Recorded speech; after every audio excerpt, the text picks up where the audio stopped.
Hi everyone, I'm Casey Williams. Back in December of 1983, Car and Driver magazine published a story about the Lamborghini Countach. That V12 powered supercar did 0 to 60 in 5.4 seconds and topped out 150 miles per hour. And 30 years ago, that was pretty impressive. But the 3-cylinder hybrid I'm sitting next to will blow that car into the weeds. It's the BMW i8, and I think you're going to be impressed. Let's go take a look.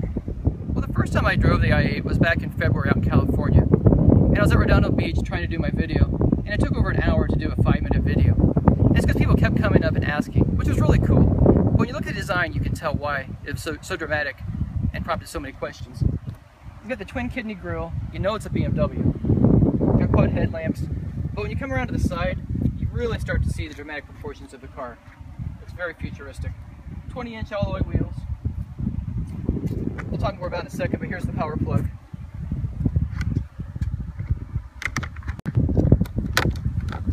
But the thing that really gets people going are the gull wing doors. They're just beautiful, so elegant.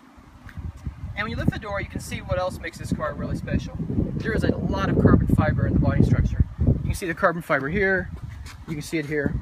And you basically have a carbon fiber body sitting over an aluminum intensive chassis. So it provides a very strong car and very lightweight as well.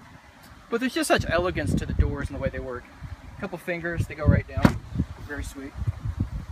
And then you've got this breakthrough here between the roof and the fender form. That's just very, very beautiful, very elegant. And come around the back, and it could just look like nothing other than an i8. And the roof, the fenders, just a very dramatic appearance. You kind of got the air blades coming out the side. And a lot of it's for style, but a lot of it's also for aerodynamics.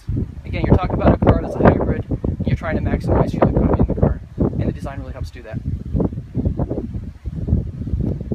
I'll show you the powertrain, but I take off a bunch of covers and almost jack up the car to do it. But the car's basic engine is a 1.5 liter turbocharged 3-cylinder engine, mid-mounted, and it has a lithium-ion battery pack and electric motors. So all in, that delivers 357 horsepower, and the car can do 0 to 60 in 4.2 seconds and top out 155 miles per hour. So significantly faster than Lamborghini Countach from 30 years ago. But the car also has some other tricks. Because it has that battery pack, it has e-drive mode. So you can drive 15 miles when you're fully charged on electricity alone before the gas engine fires up and continues on. So to charge the car, it takes 3.5 hours on a household current, or about 1.5 hours with 240 volt.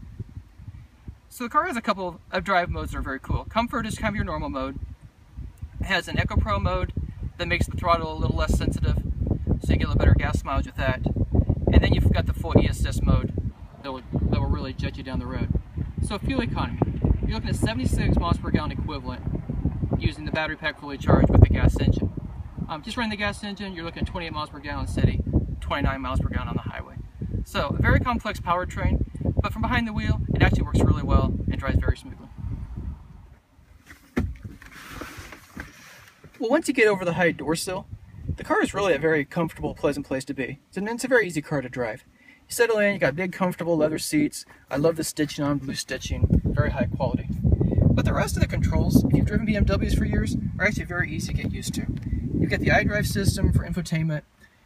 You've got USB inputs here for your MP3 players and phones.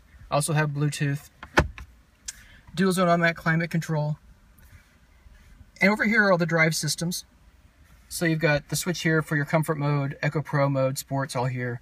If you want to drive in electric mode, there's the e-drive button to do that. You've got the parking assist. So this car also has some other systems that I really like on it. Back when I was in LA, I was driving from Pasadena down Hermosa Beach, and I set up the navigation system. And what the car does is it puts all the indicators on the heads-up display. So you get speed on your heads-up display, you get the speed limit.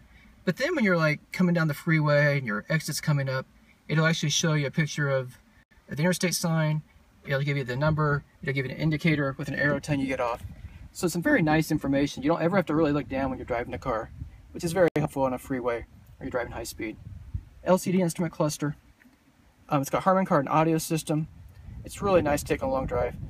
Today we drove about 100 miles up here.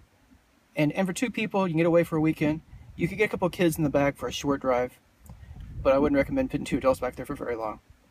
So all in, you know, it's really an everyday usable car that also has a lot of efficiency.